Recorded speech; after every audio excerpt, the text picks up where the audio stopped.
অধ্যাপক মৌলানা মিজানুর রহমান মঞ্চে উপবিষ্ট রয়েছেন উপজেলা সেক্রেটারি, আমার প্রিয় নেতৃবৃন্দ, সামনে বসা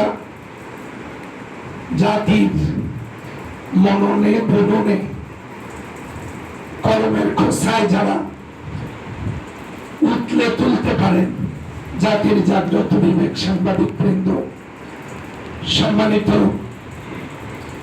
কর্মী ভাইরা, সংগ্রামী জনতা, সুধী মণ্ডলী, আমি সকলকে হৃদয়ের গভীর কানক থেকে সশ্রদ্ধ সালাম জানাচ্ছি। আসসালামু আলাইকুম ওয়া রাহমাতুল্লাহ। ওয়া আলাইকুম আসসালাম ওয়া রাহমাতুল্লাহ।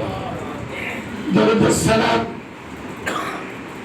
পেশ করার আগে আল্লাহ তাআলার দরবারে শুকরিয়া আদায় করছি। অফিস ঘর থেকে গেট পর্যন্ত আল্লাহর বান্দারা অনেক কষ্টে গরমে বসে আছেন, যে আল্লাহ আমাদেরকে কবুল করলেন, সেই আল্লাহর দরবারে শুকরিয়া আদায় করি। সবাই বলি আলহামদুলিল্লাহ।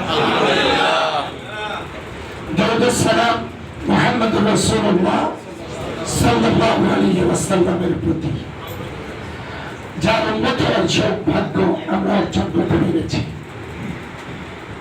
সংগ্রামী ভাইসব, আমাদের সম্মানিত নেতৃবৃন্দ যে বক্তব্য দিয়েছে, আসলে আমার বক্তব্য হলোই, আমি প্রিয় নেতাদের বক্তব্য শুনে আমার হৃদয়কে, চক্ষুকে শীতল করেছি।